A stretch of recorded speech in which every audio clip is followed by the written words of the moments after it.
Peygamberimiz bayram namazı kılıyordu ama bayram namazı farz değil. Kadın erkek karışık topluca namaz kılıp çıkıp bir konuşma yapmak. Sonra bayrama başlamak. Fakirleri ziyaret etmek. Hocam itikaf nedir? Ne amaçla yapılır? İtikaf da bir Ramazan geleneğidir. İtikaf aslında eee uzlete çekilme diye anlaşılıyor ama çok psikolojik bir şey bence bu. Çağımızda buna rehabilitasyon deniyor. Hatta toplu rehabilitasyonlar var. Yani bir grup böyle oturuyor karşılıklı topluca birbirini rehabilite ediyor. Psikolojisini çözmeye çalışıyor. Daha çok psikologlar bunu çok uygularlar. Kişinin kendi içine dönmesi, iç dünyasını dinlemesi, dışarıyla irtibatını keserek kendi içinde yolculuk yapması demektir itikaf. Bu nedenle bir yere kapanırsınız, telefonlarınızı kapatırsınız, sosyal medyayla ilişkinizi tamamen kesersiniz. İnsanlarla görüşmeyeceğim, bir hafta ben yoğum, beni aramaksınız kimse dersiniz. Kendi iç dünyanızda yolculuğa çıkarsınız. Yanlışlarınız, hatalarınız, günahlarınız, kırdığınız kişiler, devirdiğiniz çamlar, yaptığınız yanlışlar üzerine düşünürsünüz. Ve bunlarla yüzleşirsiniz ve hesaplaşırsınız ve kendinizi bu şekilde tutmayı öğrenirsiniz. Ve kendinize gelmiş olarak yapılan yanlışlardan ders çıkmıyor. Bunlarla bizatihi kendi yüzleşmiş olarak itikaftan çıkarsınız. Ve ondan sonra artık eskisi gibi olmazsınız. İtikaf bu demektir. Bayram namazı farz mıdır? Peygamber bayram namazı kılıyor muydu? Peygamberimiz bayram namazı kılıyordu ama bayram namazı farz değil. Kur'an-ı Kerim'de geçmez. Ramazan orucu tutmak Kur'an-ı Kerim'de geçer.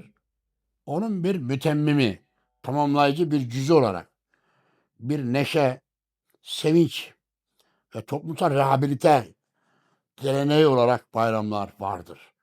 Bayramlar sadece Müslüman toplumları değil, dünyanın her yerinde vardır.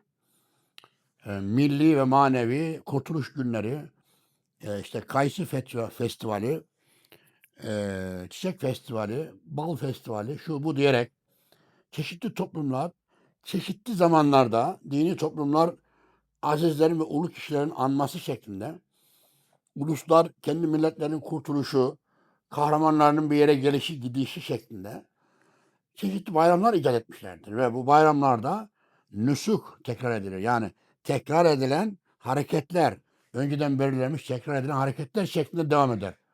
Kur'an-ı Kerim'de biz her millete nusuk vermişizdir der. Buradaki nusuk festivaller, bayramlar, anma günleri demektir. Her millette vardır bu.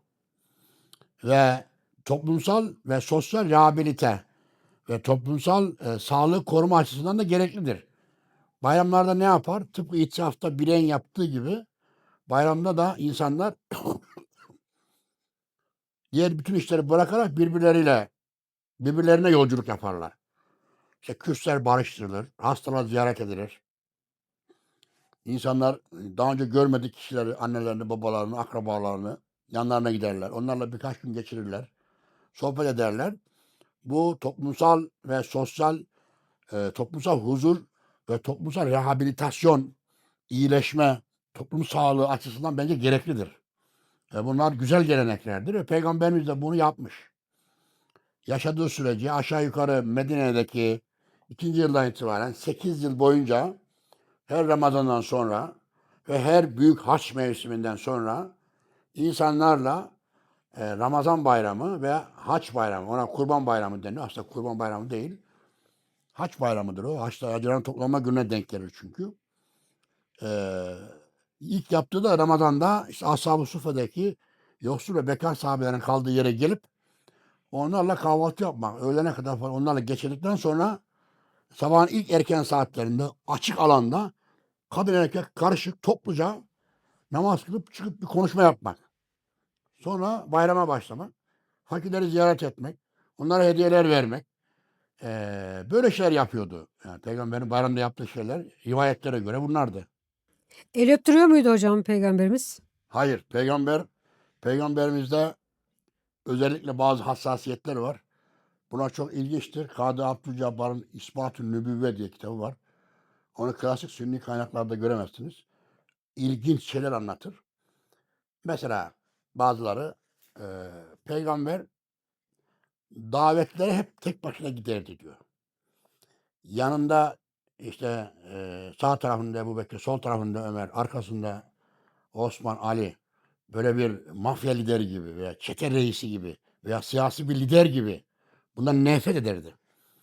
Hatta yürürken bir grup arkasında yürürse durur, grubun en arkasına geçer. Hadi devam edin, yürüyoruz der ve yürürdü. Kendisine böyle melik muamelesi yapılmasına nefret ederdi. İçeri girdiğinde ayağa kalkılmasını, elinin öpülmesini, kendisine efendi denilmesini yasaklamıştır. Efendi Allah'tır. Bana efendi demeyin demiştir. Rivayetlere göre içeri girdiğinde sizin efendiniz kim diye sorar gelen kişi. O da bizim efendimiz kendi toplumuna hizmet edendir der ve o esnada kendisi elinde bardakla su dağıtmaktadır ve kapının köşesinde bir yerde oturmaktadır. Yine birisi gelir, hanginiz Muhammed diye sorar. Bunlar meşhur rivayetlerdir. Hatta ben bir kitabımın ismini buradan yola çıkarak hanginiz Muhammed koydum. Kitabın ismi hanginiz Muhammed. Bu rivayette geçen cümleye dayanıyor o. Hanginiz Muhammed diye sorar. Muhammed'in hangisi olduğunu tanıyamaz. Aralarında hiyerarşi yoktur. Lider gibi, etrafında şeyh gibi el pençe divan duran, gözünün içine bakan, kaş göz hareketleriyle insanları böyle harekete geçiren öyle bir tip değildir yani. Sıradandır. Devrimci ve sıradan. Hanginiz Muhammed diye sorar. Şu köşede sırtını yaslamış duvara oturan uzun saçlı beyaz yüzlü adamdır derler. Adam yanına gelir der ki sen Hazreti Muhammed sen misin? Muhammed sen misin der. O zaman Hazret kelimesi kullanan o da yok. Bu Hazret de daha sonra. Salavat getirmek, Hazret bunlar hepsi sonra. Muhammed sen misin der. Evet der buyur der. Der ki sen peygamber olduğunu iddia ediyor musun? Doğru mu? Evet doğrudur der. Ne diyor Allah der. Birkaç soru sorar. İşte zenginden alıp yoksula vereceğini. Ahirete, hesaba, kitaba inanacaksın falan diye anlatır.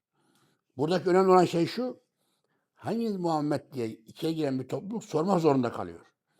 Şimdi herhangi bir siyasi parti liderinin, herhangi bir tarikat şeyhinin, mafya liderinin bulunduğu bir yere girdiğinizde hanginiz diye sorar mısınız? Kim olduğu bellidir yani. Baş köşede oturuyordur. Etrafında insanlar divan duruyordur. Ayakta bekliyordur. Herkes onun gözünün içine bakıyordur. İşte bu görüntüleri peygamberde asla göremezsiniz. Asla. Bunun en önemli özelliği bu. Bu hususta aşırı derecede hassas olduğunu görüyoruz. Emek konusunda çok hassas olduğunu görüyoruz. Birisi geliyor, hacamat yapıyor. Yani hacamat o zaman sağlık için gerekli. Kan değiştirme yani. Kanı alıp taze kanla yer değiştirme. Pis kanı çıkarma vücuttan. Böyle şeyle yapıştırma böyle patates yapıştırmayla falan çekip çıkarma öyle. Bitkisel tedavi yöntemleriyle hacamat yapan birisi var. Geliyor hacamat yapıyor. Adama çıkarıyor. 5 dinar veriyor. Gerek yok ya Resulallah ben istediğim için yaptım. Olmaz diyor. Emek verdim. Bu emeğin karşılığıdır diyor. Kesinlikle angarya yok. Yani şu andaki anayasada angarya suçtur. Yani kişiyi yanında çalıştırıp hiç karşılığı vermemek. Bu hususlarda aşırı derece hassas olduğunu ben birçok rivayette bu şekilde görüyorum. Ramazan deyince en çok merak eden sorulardan biri de oruç sakızı bozar mı? Bunu Ya, merak eden vatandaşlar arasında açıklamanız ne olur hocam? yani bunu bunu sormadan edemezdim diyorsun yani. Koskoca bir Ramazan ayı geliyor. Ramazanla ilgili bir sürü soru soruyoruz, program soruyoruz ama sakız orucu bozar diye nasıl oldu da bu soru geçilir diyerek sonunda sordun yani yine de. Ben de diyorum ki ya kardeşim bu nasıl bir İslam ümmeti ki 1400 yıldır sarı sakız orucu bozar mı diye tartışıyor. Ya basit, en basitten düşünün. Yediğiniz, içtiğiniz şeyler orucu bozar. Sakızı yiyor musunuz? Yiyemiyorsun. Çiğniyorsun birader. O zaman bozmaz. Bu kadar basit. Boğazdan aşağı inmesi lazım. Yenen bir şey olması lazım. İçilen bir şey olması lazım. Öbürü zarar vermez merak etmeyin. Evet. Bininci kez söylemiş olalım yani.